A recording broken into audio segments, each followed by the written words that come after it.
අයිබෝන් පුතේදුවේ අද දවසේ අපි සාකච්ඡා කරන්න බලාපොරොත්තු වෙන්නේ ප්‍රශ්න පත්‍ර අංක 58. 58 ප්‍රශ්න පත්‍රය අරගෙන සූදානම් වෙන්න සාකච්ඡා කරන්න. පළවෙනි ප්‍රශ්නේ කියවමු. තරංකාරී වෙළඳපළක අලෙවි කරනු ලබන කුෂිකාර්මික භාණ්ඩයක් සඳහා වන ඉල්ලුම් සැපයුම් සමීකරණයන් පහත වේ. ඉල්ලුම් සැපයුම් සමීකරණය තියෙනවා QD සමානයි 200 ඍණ 4යි P. QS සමානයි ඍණ 40 ධන 2යි P. ඍණ 40 ධන 2යි P. එයම පුතේ බලන්න අපි නෝ සමානයි ජනිත ව්‍යාධි වශයෙන් නිෂ්පාදකයන් රුපියල් 6ක සහනාධාරයක් ලබා දෙනවා යයි සිතා. රුපියල් 6ක සහනාධාරයක් දෙනවා. දැන් පුතේ සහනාධාරයට පසු පාරිභෝගිකයාට ගෙවීම සිදුවන මිල. අපි දන්නවා සහනාධාරයක් දුන්නම මොකද වෙන්නේ? සහනාධාරය සැපයුම් සමීකරණයේ මිලට එකතු වෙනවා. බද්ධ සැපයුම් සමීකරණයේ මිලෙන් අඩු වෙනවා. සහනාධාරයේ සැපයුම් සමීකරණයේ මිලට එකතු වෙනවා. එහෙනම් පුතේ මෙන්න මේ මිලට එකතු වෙනවා. P ධන R ඍණ. එහෙනම් අපෙන් අහන්නේ සහනාධාරයට පස්සේ සමතුලිත මිලනේ. අපි ඉස්සෙල්ලා හදාගමු පුතේ සහනාධාරයට පසු සැපයුම් සමීකරණය. කොහොමද හදන්නේ? P ධන R. QS සමානයි ඍණ 40 ධන 2 වැඩි කිරීම P ධන R.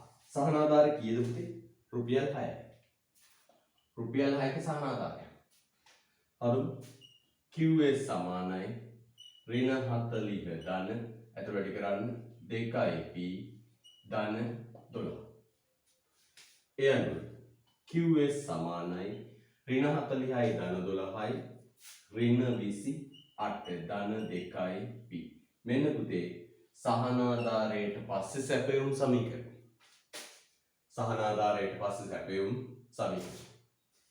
දැන් සහනාධාරයට පස්සේ සැපයුම් සමීකරණයයි ඉල්ලුම් සමීකරණයයි තුලනය කළ දාන්න. සහනාධාරයට පස්සේ සැපයුම් සමීකරණය වෙනස් වෙනවා. කොහොමද වෙනස් වෙන්නේ පුතේ? ඍණ 28 ධන 2යි P. ඒ අනුව සුළු කරමු පුතේ. හරිද? සුළු කරමු. 200 ඍණ 4යි P සමානයි ඍණ 28 ධන 2යි P. සුළු කරමු. 200 ධන 28 වෙනවා 2යි P ධන 4යි P වෙනවා.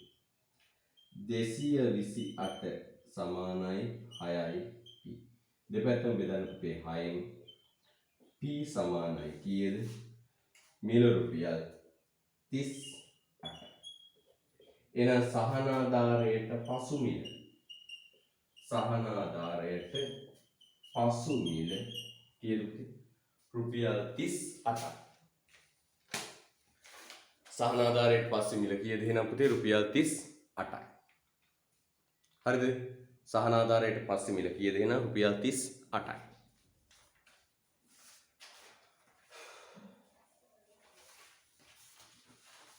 හරිද දාලා?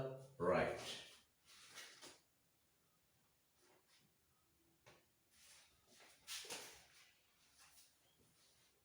බලන්න ඊළඟ ප්‍රශ්නේ කියවන්න.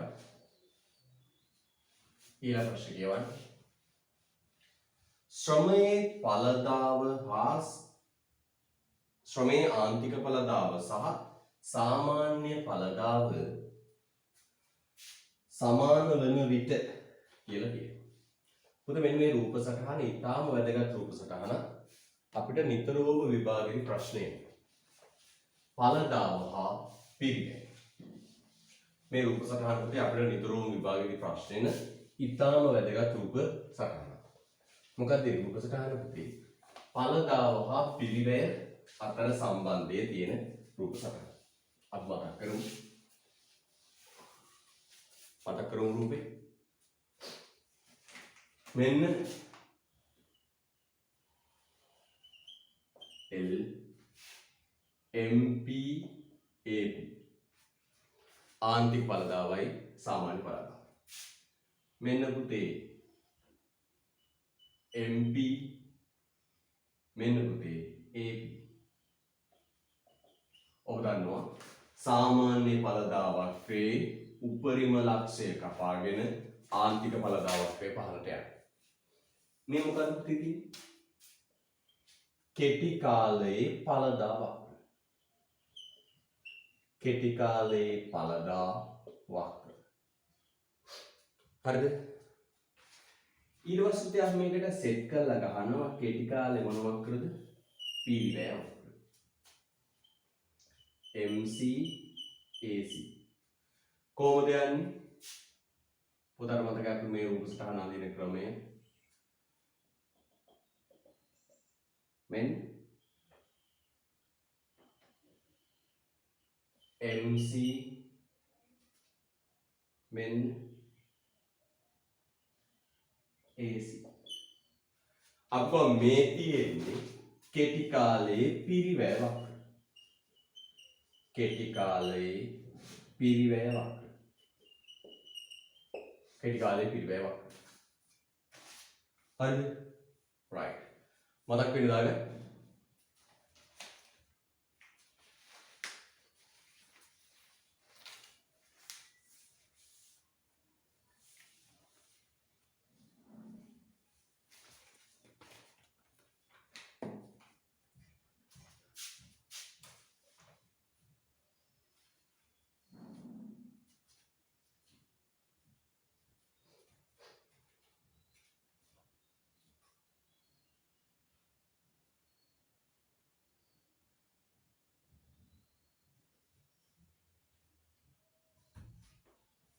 right.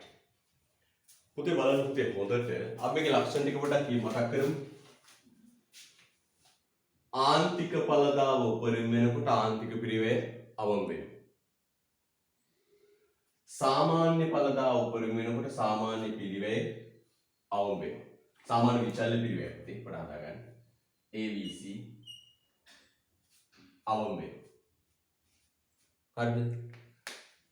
සාමාන්‍ය විචල්්‍ය පිරිවැය අවම වෙනවා.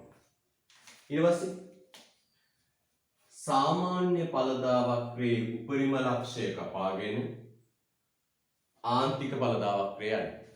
මෙතෙන්දී MP සමානයි AP වෙනවා. ඊට පස්සේ සාමාන්‍ය විචල්්‍ය පිරිවැය වක්‍රයේ අවම ලක්ෂය කපාගෙන ආන්තික පිරිවැය වක්‍රය උඩ යන්නේ. මෙතෙන්දී MC සමානයි AVC වෙනවා. ඔන්න රූප සරහන දෙන්න. හොඳට මේකේ ලක්ෂණ ටික මතක තියාගන්න. මේක තමයි අහන රූපේ. මොකද අහන්නේ පුතේ? දෙවෙනි වශයෙන් බලන්න. ශ්‍රමයේ ආන්තික ඵලදාව සාමාන්‍ය ඵලදාවට සමාන වන විට මෙන්න මෙතේ. ආන්තික ඵලදාව සාමාන්‍ය ඵලදාවට සමාන වෙනකොට මොකද පුතේ වෙන්නේ? උත්තරාංක 3 බලන්න. නිෂ්පාදනයේ ආන්තික පිරිවැය අවම සාමාන්‍ය විචල්්‍ය පිරිවැයට සමානයි. නිෂ්පාදනයේ ආන්තික පිරිවැය අවම සාමාන්‍ය විචල්්‍ය පිරිවැය. මෙන්න සාමාන්‍ය විචල්්‍ය පිරිවැය මෙතන කියනවා අවම සාමාන්‍ය විචල්්‍ය පිරිවැය. නේ? සාමාන්‍ය විචල්්‍ය පිරිවැය වක්‍රයේ අවම ලක්ෂය. මේ තියෙන්නේ සාමාන්‍ය විචල්්‍ය පිරිවැය වක්‍රය. එතකොට මෙන්න මෙතන කියන මොකක්ද? සාමාන්‍ය පිරිවැය වක්‍රයේ අවම ලක්ෂය. ඒක කපාගෙන තමයි MC උඩ යන්නේ. එතනදී පුතේ MC AVC ගේ අවම අගයට සමාන වෙනවා. now උත්තරය මෙහෙම වෙනවා බලන්න. මේ AVC සාමාන්‍ය විචල්්‍ය පිරිවැය. ඔතෙන්ට එනවා මොකද කියන්නේ? AVC ගේ අවම ලක්ෂය. AVC ගේ අවම ලක්ෂය කපාගෙන තමයි MC උඩ යන්නේ. අන්න පුතේ AVC ගේ අවම ලක්ෂයට ආන්තික පිරිවැය සමානයි. උත්තරාංක 3. උත්තරාංක 3. ඊට පස්සේ ස්ථාවර යෙදවුමක මිල ඉහළ යාමත් සමග නිෂ්පාදන ආයතනයේ ස්ථාවර යෙදවුමක මිල ඉහළ යාමත් සමග නිෂ්පාදන ආයතනය මොකද අහන්නේ? පුතා දන්නවනේ. යෙදවුම් වර්ග දෙකයි. මොකක්ද? ස්ථාවර යෙදවුම් හා විචල්්‍ය යෙදවුම්. ස්ථාවර යෙදවුම් හා විචල්්‍ය යෙදවුම්. නම් බලන්න පුතේ හොඳට යෙදවුම් වර්ග දෙකයි. මොකද යෙදවුම් වර්ග දෙක? ස්ථාවර යෙදවුම් හා විචල්්‍ය යෙදවුම්. අපගමන කෙටි කාල යෙදවුම් වර්ග දෙකයි. ස්ථාවර යෙදවුම්. අනික පුතේ විචල්්‍ය යෙදවුම්. ස්ථාවර යෙදවුම් වෙනුවෙන් දරන පිරිවැය ස්ථාවර පිරිවැය. විචල්්‍ය යෙදවුම් වෙනුවෙන් දරන පිරිවැය විචල්්‍ය පිරිවැය. හරිද? මුළු ස්ථාවර පිරිවැය මුළු විචල්්‍ය පිරිවැය. මේ දෙක එකතුවට කියනවා පුතේ මුළු පිරිවැය. මුළු පිරිවැය. හරිද? යක්. මේ ඔක්කොම පුතේ ප්‍රමාණයෙන් බෙදුවොත් මේ ඔක්කොම ප්‍රමාණයෙන් බෙදුවම වෙනවා මොකක්ද? මේකට කියනවා සාමාන්‍ය මුළු පිරිවැය.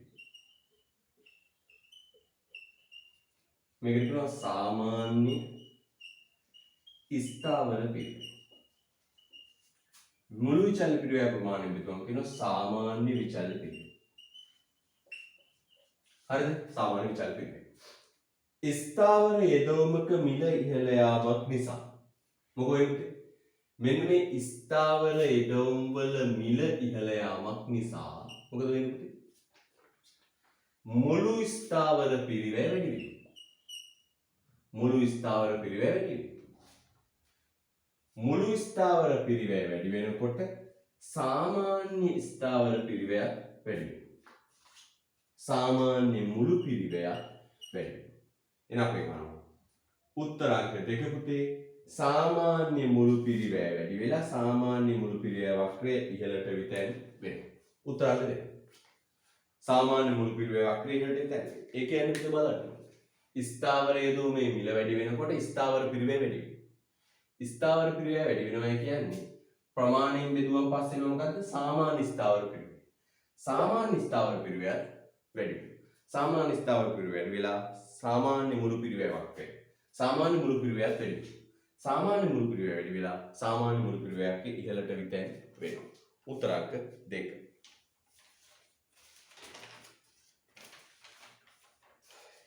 ඊළඟ ප්‍රශ්නය.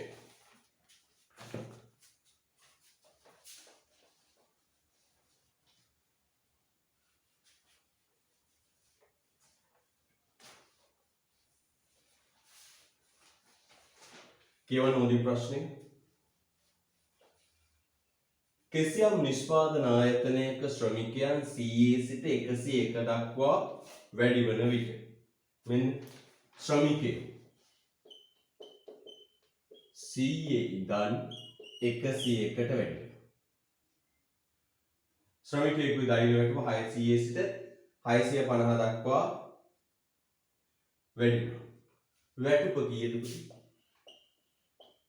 වැටුප 100 දෙනෙක් ඉන්නකොට 600. 101 කෙනෙකුට ගෙවන්න ඕන කීයද? 650. අනගෙන ශ්‍රමිකයෝ එකකින් වැඩි කරනකොට වැටුප වැඩි කරන්න වෙලා 650. රුපියල් 50කින් වැඩි වෙලා දැන් කීයද? 650. ශ්‍රමිකයෝ 100ක් වැඩ කළා රුපියල් 600යි වැටුප. 101 දක්වා වැඩි කරනකොට අරින් වැඩි වෙනවා කීයද? 650. පුතේ පිරිවැය ශ්‍රම පිරිවැය කීයද? 100 වැඩි කරන්න 600න් කීයද? 60000යි. 650 වැඩි කරන්න 100කින් 65650. අපෙන් අහන්නේ පුතේ ශ්‍රමයේ ආන්තික පිරිවැය. මේ බලන්න මෙතනින් එකකින් වැඩි කරනකොට මෙතනින් වැඩි වෙලා පුතේ කීයද? 5650.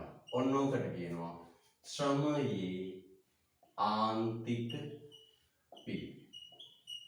ලස්සනයි. ශ්‍රමයේ ආන්තික පිරිවැය.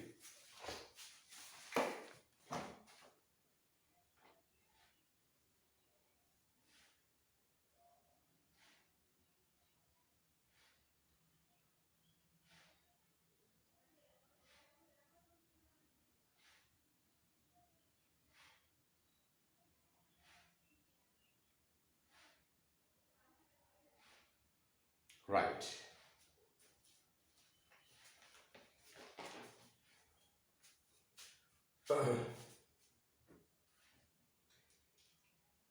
එනමුත් උත්තරේ කීයද? 5650කේ උත්තරාංක 3. 5650කේ උත්තරාංක 3. කියවන්න හොඳ ඊළඟ ප්‍රශ්නේ.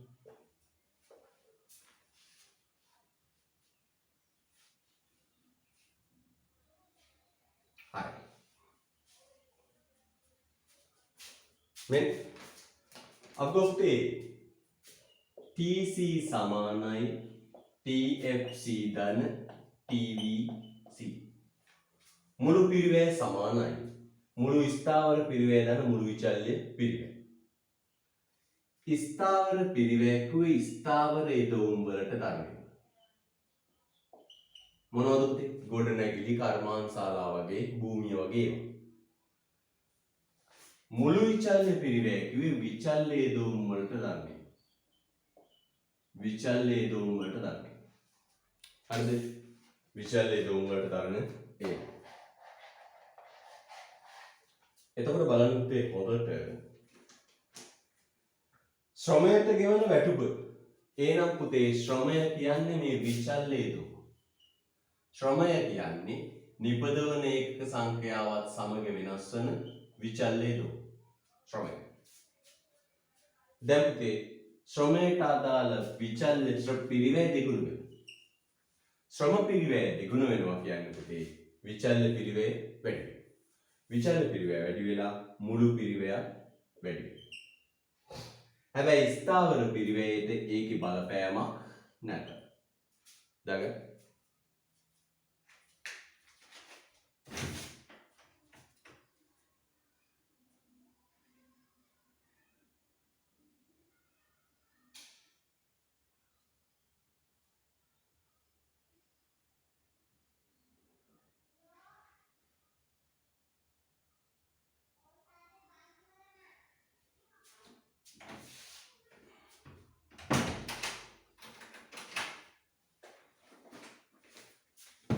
right. එහෙනම් මොකද පුතේ උත්තරේ? උත්තරාංක 4. මුළු විචල්්‍ය පිරිවැය වැඩි වේ. ස්ථාවර පිරිවැය වෙනස් නොවේ. මුළු පිරිවැය වැඩි වේ. උත්තරාංක 4. 6 වෙනි ප්‍රශ්නය ජාතික දිනුම්කරණය. පහත දෑ අතරින් නේවාසික ආර්ථික ඒකකයක් ලෙස සැලකිය හැක්කේ කවරක්ද? මොකද කියන්නේ? පහත සඳහන් දෑ අතරින් නේවාසික ආර්ථික ඒකකයක් ලෙස සැලකිය හැක්කේ කවරක්ද? නේවාසික ආර්ථික ඒකකයක් ලෙස සලකන්න පුළුවන් මොනවද කියලා. පුතට මම දීපු සටහන පොඩ්ඩක් මම පුතාට කියවන්නම් මතක් වෙයි. නේවාසික ආර්ථික ඒකක අපේ ආර්ථික කලාපයට අයිති නේවාසිකයෝ. තතරව ගොත් අපේ රටේ මිනිස්සු විදියට සලකන්නේ මෙන්න මේ අය. බලන්න හොඳට. මම පුතාට සටහනට දීපු ටික මම පොඩ්ඩක් මතක් වෙන්න කියන්න. වසරකට වඩා අඩු කාලයක් විදේශ සේවයේ නිරත වූවන් අදාළ රටේ නේවාසිකයන් වේ. වසරකට වඩා අඩු කාලයක් විදේශ සේවයේ නිරත වූවන් අදාළ රටේ නේවාසිකයන් වේ. වසරකට වඩා අඩු කාලයක් විදේශයක ජීවත් වන හෝ සේවය කරන නිලධාරීන්, ව්‍යාපාරිකයන්, සංචාරකයන්, කලාකරුවන් ආදී අදාළ රටේ නිවාසිකයන් වේ. වසරකට අඩු කාලයක්. එහෙනම් වසරකට අඩු කාලයක් රට රස්සාවකට ගියත්, සංචාරකට ගියත්, මොන දෙයකට ගියත් වසරකට අඩු කාලයකට නිවාසිකයෝ. ගුවන් යාන, නැව්, වෙනත් ජංගම යානාවල සේවය කරන කාර්ය මණ්ඩල සමාජිකයන් අදාළ රටේ නිවාසිකයන් සැලකේ. නැව්වල, ගුවන් යානාවල වැඩ කරන අය නිවාසිකයෝ. අධ්‍යයන කාලපරාසය කවරක් වුවද? දැන් අවුරුද්දකට වඩා වැඩි කාලයකට රැකියාවකට සංචාරයකට ගියොත් එයා විදේශ රැකිය. ඉතින් නේවාසිකෙක් විදියට සලකන්නේ. හැබැයි එකක් තියෙනවා. මොකක්ද මේ බලන්න. අධ්‍යයන කාලපරාසය කවරක් වුවද විදේශ රටේ අධ්‍යයන කටයුතු කරන ශිෂ්‍යයන් අදාළ රටේ නේවාසිකයන්. දැන් මගේ පුතේ අවුරුද්දකට වඩා වැඩි කාලයකට රැකියාවකට ගියොත් සංචාරයකට කලා කටයුත්තකට මොනවා හරි දෙයකට විදේශගත වුණොත් අවුරුද්දකට වැඩි කාලයකට අපි ඒ නේවාසික විදියට සලකන්නේ. හැබැයි ඉගෙනීම සඳහා අධ්‍යාපන කටයුතු සඳහා කොච්චර කාලයකට විදේශගත වුණත් එයා නේවාසියෙක් විදියට සලකනවා. තව ආර්ථික ප්‍රදේශය තුළ විදේශ තානාපති කොන්සල් කාර්යාලවල සේවයට බඳවාගත් ස්වදේශිකයෝද නේවාසිකයන් ලෙස සැලකේ. නෝම කියලා කිව්වා. එහෙනම් පුතේ උත්තරේ මොකක්ද? මේ බලන්න හොඳට. දැන් උත්තර බලමු. වසර 2 කාලයක් සෞදි අරාබියේ රැකියාවක නියුතු ශ්‍රී ලාංකිකේ නේවාසිකයක් නෙවෙයි. හේතුව වසරකට වැඩි කාලයක්. වරහන් ඇතුළේ යන උත්තර එතන. වසරකට වැඩි කාලයක්. වසරකට අඩු කාලයකට රස්සාවකට ගියොත් තමයි නේවාසිකයෙක් වෙන්නේ. 2. ලංකාවේ ඇමරිකානු තානාපති කාර්යාලයේ වසර 2ක කාලයක් සේවය නියුතු ජපන් ජාතිකයෙකු නෑ. වසරකට වැඩි. වසරකට වැඩි. 3. ඇමරිකා එක්සත් ජනපදයේ විශ්වවිද්‍යාලයක වසර 3ක කාල අධ්‍යාපනය හදාරන ශ්‍රී ලාංකිකයෙක්. අන්න පුතේ එතන ලියන්න. අධ්‍යයන කාලය කවරක් වුවද අධ්‍යාපන කටයුතු වලට ගිහිපු අය නේවාසිකයන් ලෙස සැලකෙනවා. මේ බලන්න කියන කතාව. අධ්‍යයන කාලපරාසය කවරක් වුවද විදේශ රටවල අධ්‍යයනය කරන ශිෂ්‍යයන් අදාළ රටේ නේවාසිකයන්. එතන පොඩ්ඩක් ලියලා දාන්න. අධ්‍යයන කාලපරාසය කවරක් වුවද අධ්‍යයන කාලපරාසය කවරක් වුවද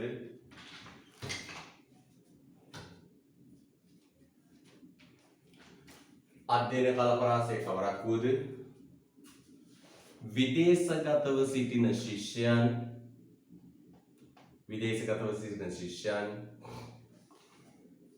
නේවාසිකයන් ලෙස සැලකේ.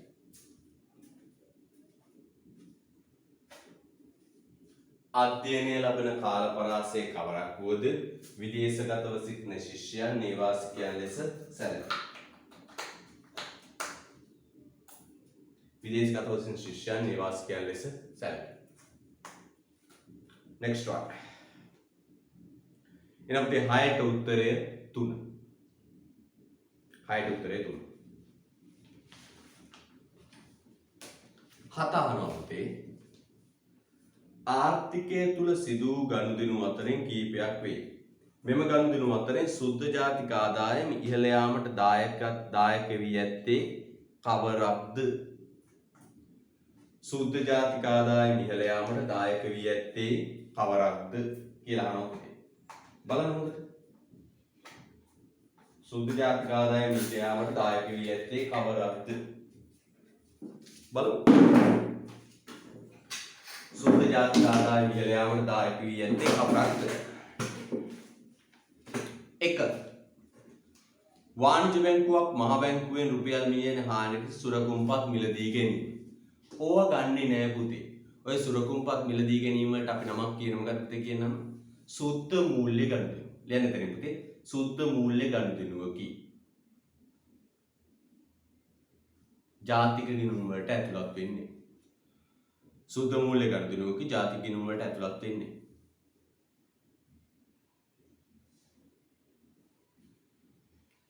2.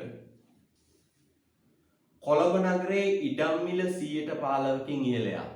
එතන ලියන්න ඉඩම් මිල වෙනස් වීම ගිණුම් වලට ගන්න. ජාතික ගිණුම් වලට ඇතුළත් වෙන්නේ. ඉඩම් මිල වෙනස් වීම ඇතුළත් වෙන්නේ. 4 වෙනි එක ඇඟලුම් කර්මාන් ශාලාවක් පැරණි නව යන්ත්‍රයකින් ප්‍රතිස්ථාපනය කිරීම. බලන්න ඇඟලුම් කර්මාන් ශාලාවක් පැරණි යන්ත්‍රයක් නව යන්ත්‍රයකින් ප්‍රතිස්ථාපනය කිරීම. කියන්නේ පරණ මැෂින් එකක් අලුත් මැෂින් එකක් ගෙනල්ලා සෙට් කරන. ඒකට අලුත් මැෂින් එකක් දාලා නෙවෙයි. ලියන්නේ නැවත විකිණීම ඇතුළත් නොවේ. නැවත විකිණීම ඇතුළත් නොවේ.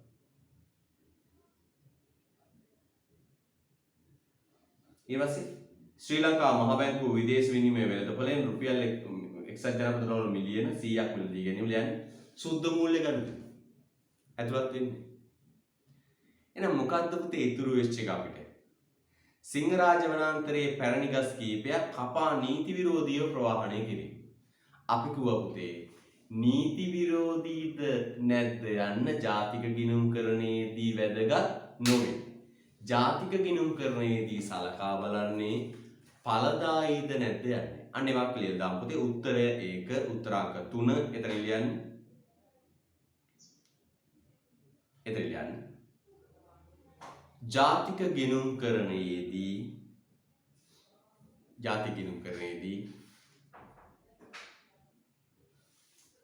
නීති විරෝධීද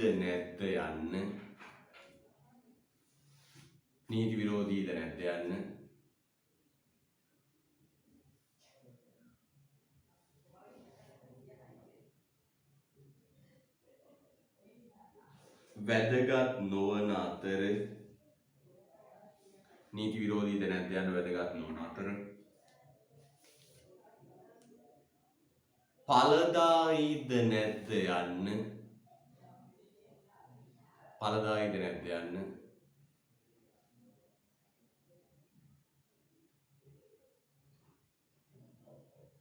පමණක් වැදගත් වේ. මේක ඇතුළත් කරනවා. නීති විරෝධීද නැද්ද කියන කතාව නෑ. ඵලදායී නම් අපි ගන්න. උත්තරාංක 3. 8 වෙනි ප්‍රශ්න පුතේ. වෙළඳ මිලට දල ජාතික ආදායම සහ පෞද්ගලික ආදායම යන දෙකෙහිම අන්තර්ගත වන අයිතමය බලන්න. දෙකේම අන්තර්ගත වෙන අයිතමය. අපි පස්වෙනි උත්තරේ ඉඳලා බලමු. සමාගම් වල නොබෙදූ ලාභ සමාජ සංරක්ෂණ දායක මුදල්. ඔය දෙක පුතේ පෞද්ගලික ආදායමේ අන්තර්ගත නැත. දෙකේම අන්තර්ගත කරන්නේ මොකද? දල ජාතික ආදායම හා පෞද්ගලික ආදායම දෙකේම අන්තර්ගත කරන කරුණ. පස්වෙනි උත්තරේ තියෙනවා සමාගම් නොබෙදූ ලාභ සහ සමාජ සංරක්ෂණ දායක මුදල්. එතන වරහන් ඇතුළ යන්නේ පෞද්ගලික ආදායමේ ඇතුළත් නොවේ.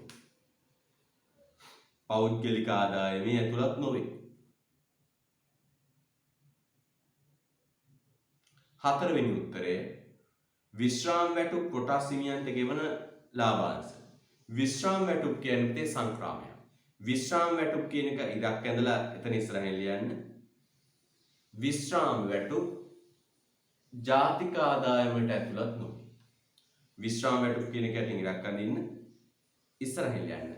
විශ්‍රාම වැටුප් ජාතික ආදායමට ඇතුළත් නොවේ. සංක්‍රාමයක්.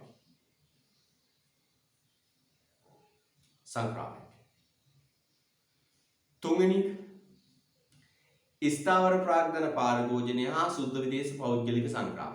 සුද්ධ විදේශ පෞද්ගලික සංක්‍රාම ළඟ එකක් ඇදලා ලියන්න. ජාතික ආදායමට ඇතුළත් නොවේ සංක්‍රාමයක. ජාතික ආදායමට ඇතුළත් නොවේ සංක්‍රාමයක.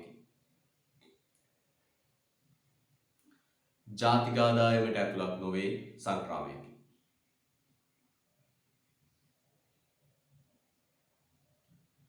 ජාතික ආදායමට ඇතුළත් නොවේ සංක්‍රාමයක.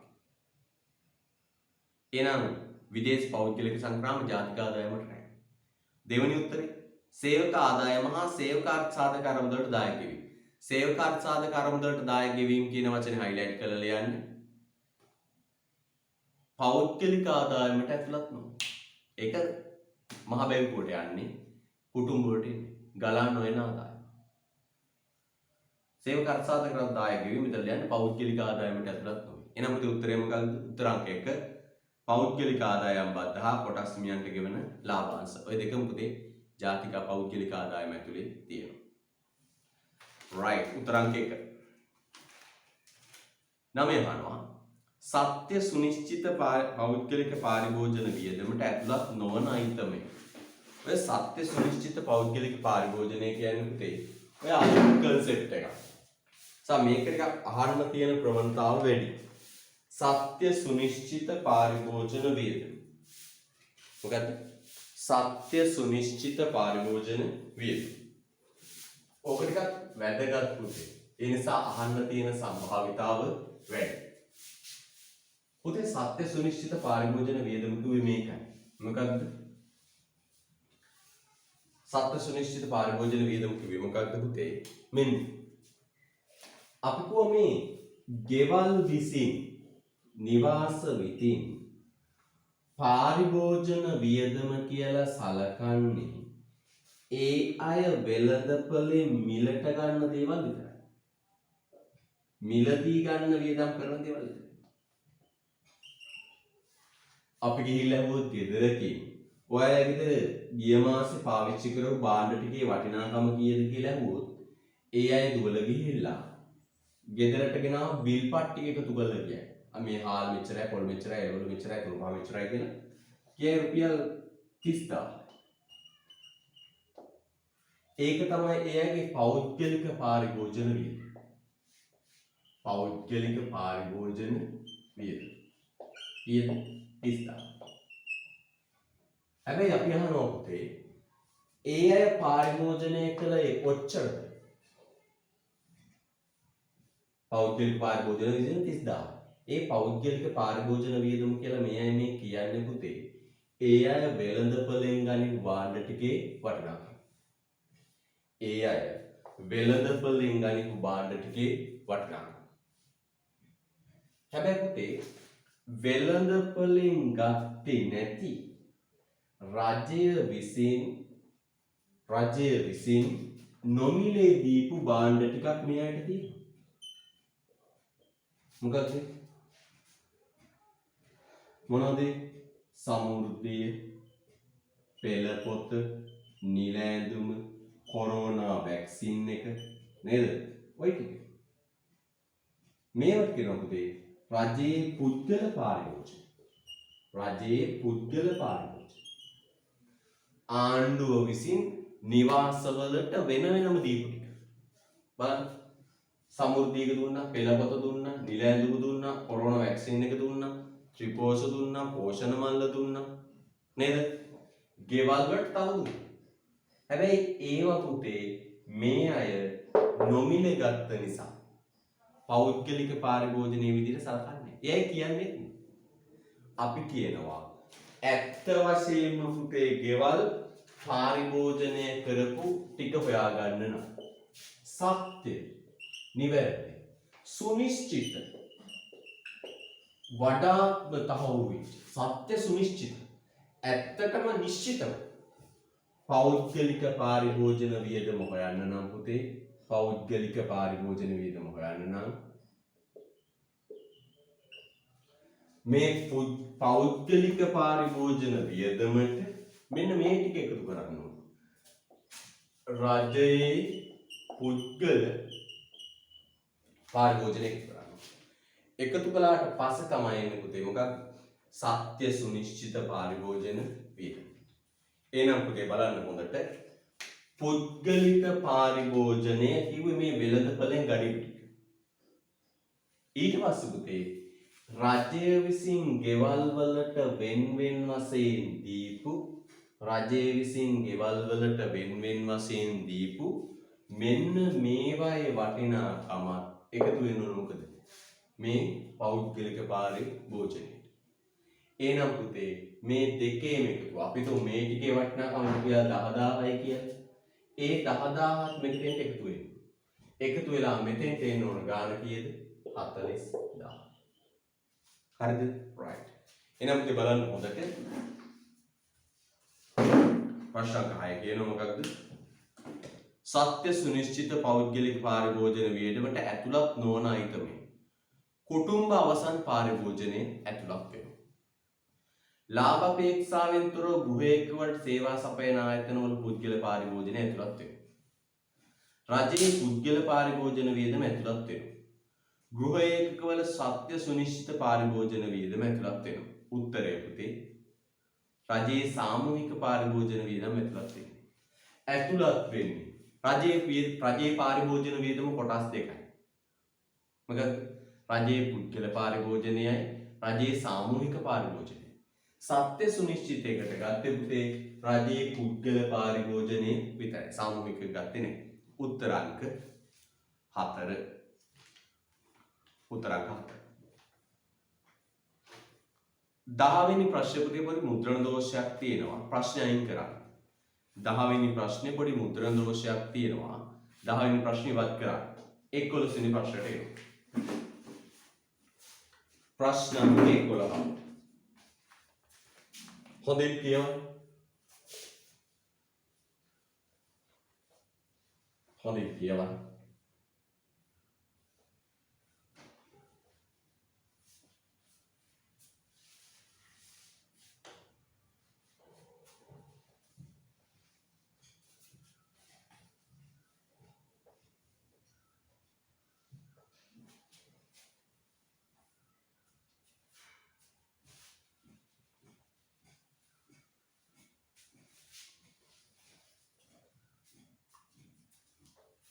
right. එකොලා ආර්ථික කටයුතු එක්තරා ආර්ථිකයකට අදාළ 2020 වර්ෂයේ සඳහා ඉදිරිපත් කළ ලද සාර්වත්‍රික දත්ත පෙළක් පහතින් වේ. සියලුම සංඛ්‍යා රුපියල් වලින්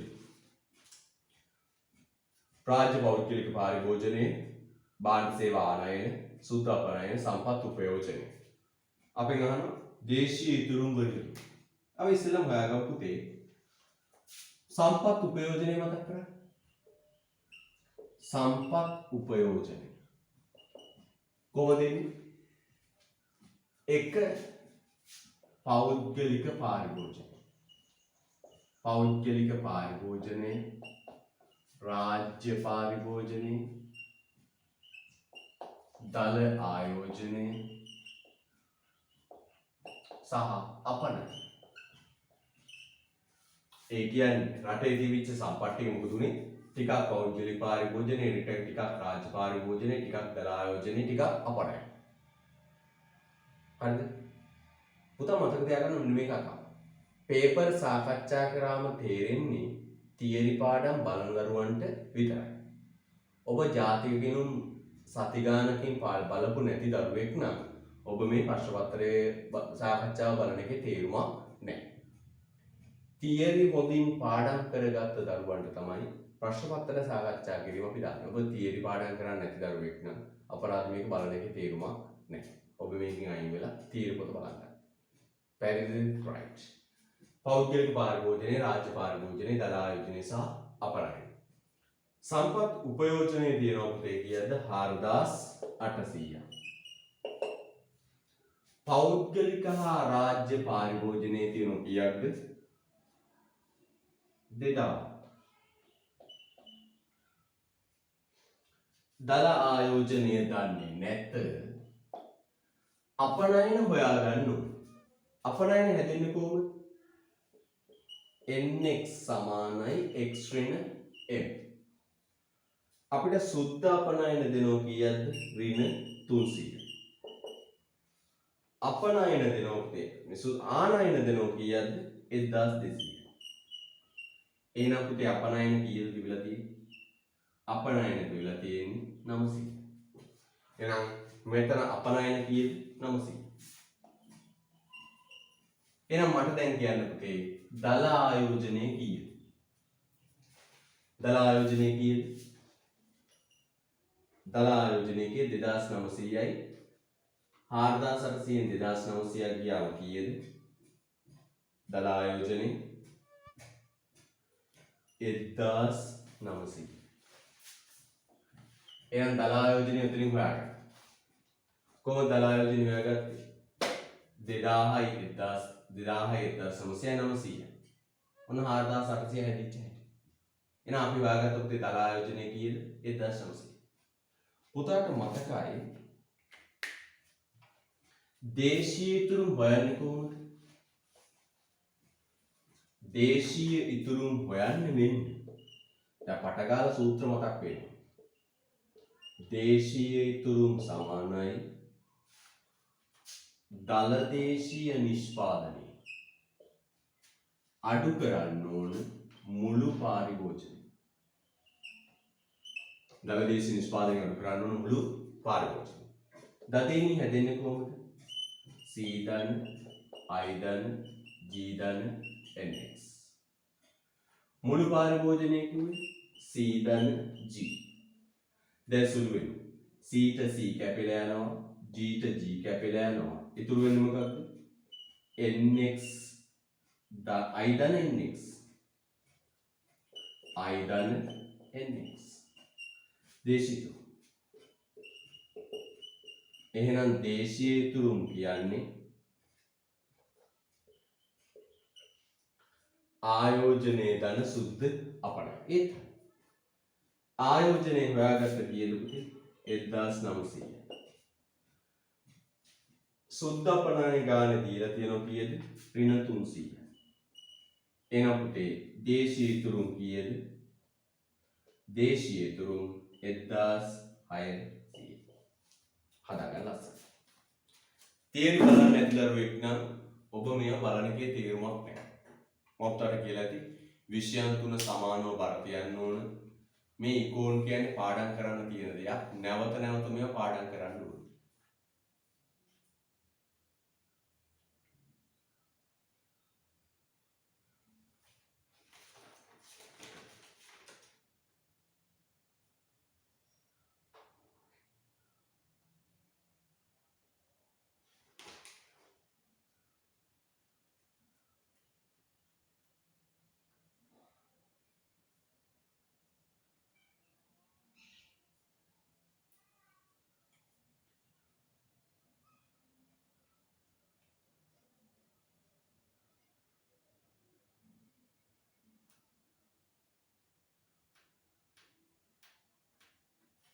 right.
right. එතනින්ම පටන් ගන්න තියෙන ඊළඟ ප්‍රශ්නේ. අපිට උත්තර අංක 4 1600යි. 12 බලන්න 12 වෙනි ප්‍රශ්නේ. දේශීතුරු ආයෝජන පරතරය රුපියල් බිලියන 500ක් යයි මින් අදහස් වන්නේ කුමක්ද? මෙතනින්ම පටන්. දේශීය ඉතුරු සමානයි දල ආයෝජනයේ ධන සුද්ධ අපනයි. මේක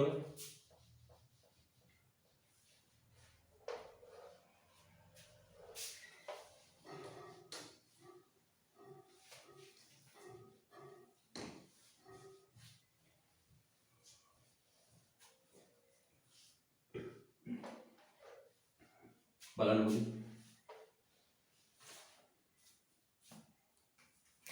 දේශීය ඉතුරු දැන් අපි කිව්වා සමානයි ආයෝජනය ධන සුද්ධ අපනයි. දැන් බලන්න හොඳට මගේ පුතේ අපිට ඉලක්කම් ටිකක් දාන්න. දල ආයෝජනය වන 1000යි. සුද්ධ අපනයනය ඍණ 500යි. එහෙනම් පුතේ දේශිතුන් කීයද? 500. 500. then අයි මෙහාට කියන්නේ දේශීය ඉතුරු ඍණ දල ආයෝජනය සමානයි මොකද? මේක මේ පැත්තට ගෙනාව ඍණ කළා දල ආයෝජනය සමානයි මොකද? සුද්ධ අපනයි. සුද්ධ අපනයි. හොඳට බලන්න. දේශීය ඉතුරු 500යි. දල ආයෝජනේ 1000යි. 500ෙන් 1000ක් ගියා. සුද්ධ අපනයිනේ කී ඍණ 500. එහෙනම් පුතේ බලන්න. මේ පැත්තේ වටිනාකමක් කී ඍණ 500. එහෙනම් දේශීය ඉතුරු ආයෝජන පරතරය ඍණ 500යි කියන්නේ ඒකෙන් කියවෙන්නේ සුද්ධ අපනයන ඍණ 500යි. ලස්සන දාන්න.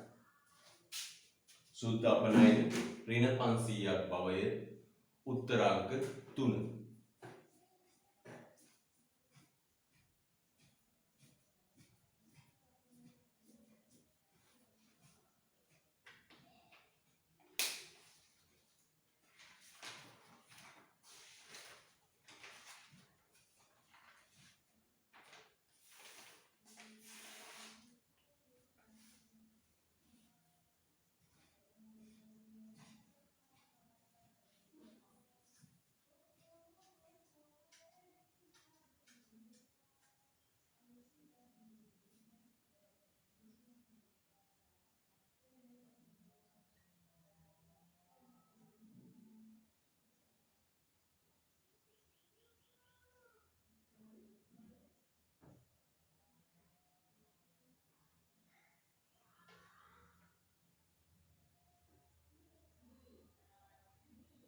යන් ඊළඟ ප්‍රශ්න අංක 13 ප්‍රශ්න අංක 13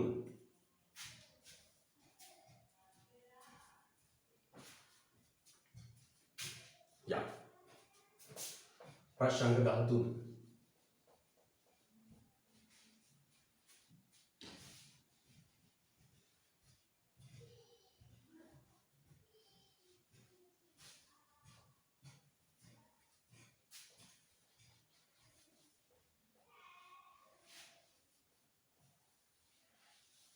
ප්‍රශ්න අංක 13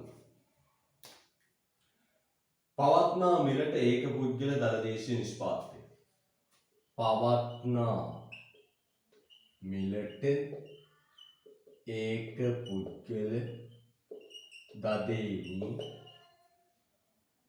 ඩොලර් වලින් ප්‍රකාශ කරේ ඩොලර් වැඩිවීම කෙරෙහි බලපාන මොකක්ද පවත්නා මිලට ඒක පුද්ගල ඒක හොයන්නේ කොහොමද පවත්නා මිලට දදේනි ඩොලර් රාගය බෙදනවා මධ්‍ය වාර්ෂික ජනගහනය අපෙන් අහනවා මෙයගේ වැඩි වෙන්න බලපාන්නේ මොකක්ද මෙයගේ වැඩි වෙන්න බලපාන්නේ මොකක්ද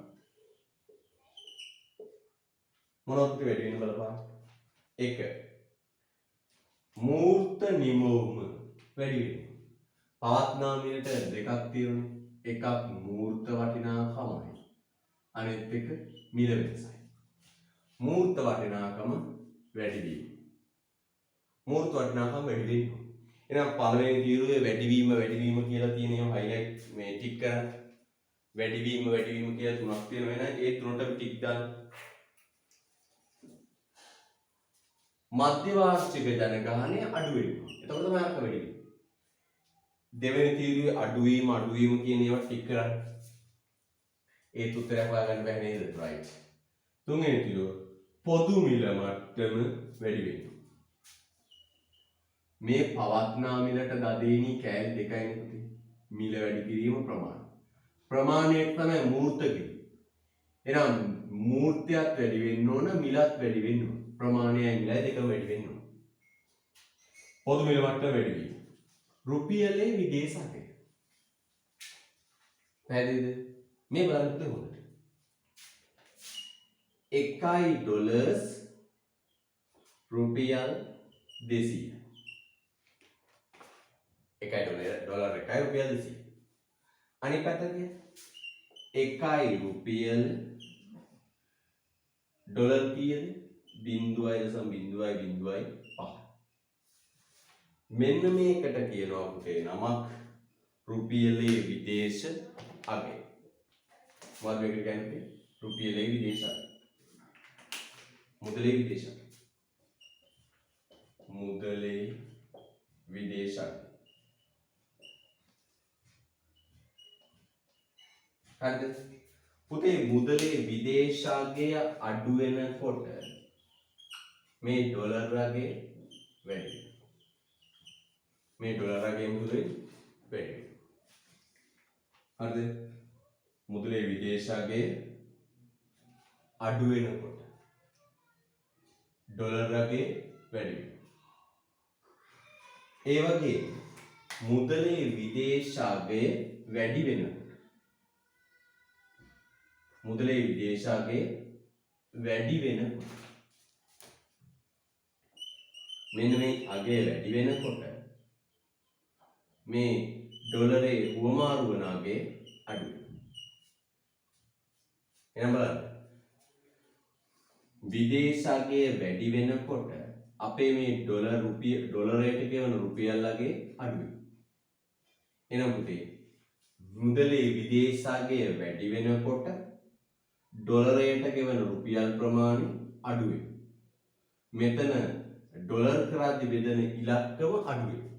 දැන් උත්තරේ පුතේ මුදලේ විදේශ අගය වැඩි වෙනවා. මුදලේ විදේශ අගය වැඩි වෙනකොට ඩොලරයට ගෙවන රුපියල් ප්‍රමාණය අඩු වෙනවා. ඒතර ඩොලර් කරද්දි බෙදුවම එන අගය වැඩි වෙනවා. උත්තරාංක 1. උත්තර අංක 1. උත්තර අංක 1.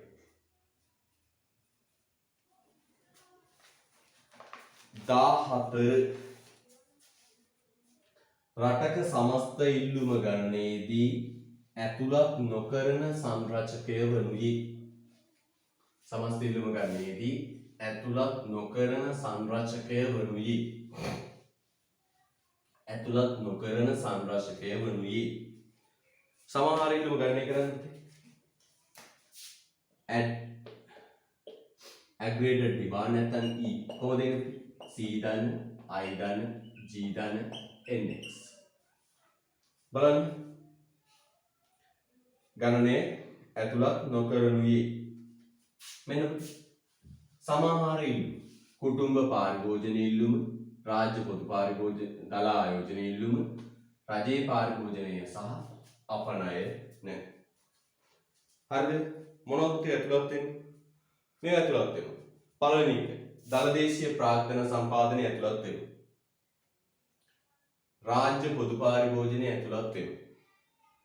ප්‍රාග්ධන ෂෙයා ප්‍රතිසම්පාදනය ඇතුළත් වෙනවා. මේක ඇස්සෙම තියෙනවා. පෞද්ගලික පාරිභෝජනය ඇතුළත් වෙනවා. භාණ්ඩ හා සේවා අපනයන ඇතුළත් වෙනවා. ආනයන ඇතුළත් වෙනවා. එහෙනම් උත්තරේ 4 පුතේ. එතන ලියන්න. අපනයන ඇතුළත් වේ, ආනයන ඇතුළත් නොවේ. අපනයන ඇතුළත් වේ, ආනයන ඇතුළත් නොවේ. මොකද සමහර ඉල්ලුම කියන්නේ රටේ සමස්ත භාණ්ඩ ඉල්ලුම. කුටුම්බ පාරිභෝජනයට ඉල්ලුම. ව්‍යාපාර ආයෝජනයට ඉල්ලුම. රජයේ පාරිභෝජනයට ඉල්ලනවා. විදේශිකයෝ ඉල්ලන ටිකට කියන්නේ නම් මොකක්ද? අපනයන. ආනයන නෙවෙයි අපනයන. බලන්න. කුටුම්බ පාරිභෝජනයට ඉල්ලනවා. ව්‍යාපාර ආයෝජනයට ඉල්ලනවා. රජයේ පාරිභෝජනයට ඉල්ලනවා. විදේශිකයෝ අපෙන් ඉල්ලන ටිකට කියන අපනයන. විදේශිකයෝ අපෙන් ඉල්ලන්නේ තේ පොල් රබර් කුරුඳු. අපි ඒව යනවා. ඒවට කියන්නේ මොකද්ද? ආනයන අපනයන. අපනයන. උත්තර අංක 4. උත්තර අංක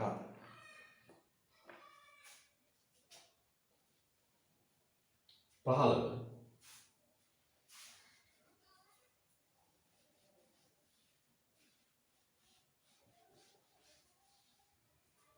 පහළව රාජ්‍ය ආදායම වියදම පාරිභෝජන වියදම ආදායම y පාරිභෝජන වියදම් c 1000යි 2000යි 1100යි 1700යි. අපෙන් අහන්නේ මොකද්ද පුතේ? ඉතුරුම් ශ්‍රිතය. එහෙනම් ටග් ගාලා ඉතුරුම් ශ්‍රිතය දාමු. ඉතුරුම් දාමු. 1000න් ඉතුරුම් හැදෙන්නේ කොහොමද? ආදායමෙන් පාරිභෝජනය අඩු කරලා. ආදායම 1000යි පාරිභෝජන වියදම 1100යි. ඍණ 100. ආදායම 1000යි පාරිභෝජන 1700යි. ඍණ කීයද? 300. අපෙන් අහන්නේ පාරිභෝජන ඉතුරුම් ශ්‍රිතය. ඉතුරුම් ශ්‍රිතය හැදෙන්නේ කොහොමද? C S සමානයි ඍණ A ධන 1 ඍණ B y d 1 ඍණ B y d නැත්නම් y ධන S සමානයි අපි ඉස්සෙල්ලම පුතේ 1 ඍණ B ගණනය කරමු. බෑවු 1 ඍණ B නැත්නම් B කොහොමද එන්නේ? ගන්නේ डेल्टा S බෙදීම delta y d delta y d කීයද? 1000යි. डेल्टा S කීයද? මෙතන 500. එහෙනම් 1 ඍණ b කීයද? 0.4. එහෙනම් 1 ඍණ b ගත්ත 0.4. මේක එක අවස්ථාවක් ගමු. 2000යි ඉතුරුම් 300යි. ඉතුරුම් 300යි ඍණ A ධන y කීයද? 2000. ඊළඟ බලන්න 300 සමානයි A ධන මෙතන කීයද පුතේ? 4 වැඩි කිරීම දශම 8 වැඩි කරාම කීයද?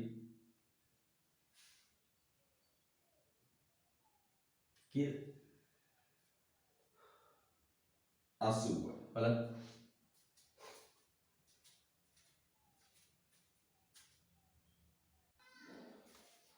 හරිද?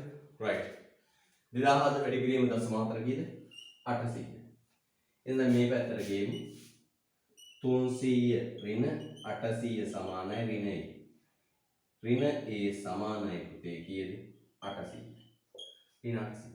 එහෙනම් ඊතුරුම් සිද්ධිය හදමු. s සමානයි ඍණ 500. sorry ඍණ 500. 300න් 800ක් 500යි. ඍණ 500 ධන 0.4යි y. උත්තරය 2. උත්තරය 2. කොහොමද අවසාන වශයෙන් කියන්නේ මෙන්න මේ කතාව. දැන් මේ පේපර් ටික දිගට දාගෙන යනවා. දැන් දිනපතා පේපරයක් දාන්න. දිනපතා පේපරයක් දාන්න. හැබැයි මේ පේපර් දාන්නේ තියරි පොත හොඳින් බලපු දරුවන්ට විතරයි. ඔබට තේරෙන්නේ නැත්නම් මේ පැත්තකට දාලා කරුණාකරලා ජාතික ගිණුම් නිෂ්පාදන පිළිවෙල තියරි ටික හොඳට බලන්න. හරිද? හරි.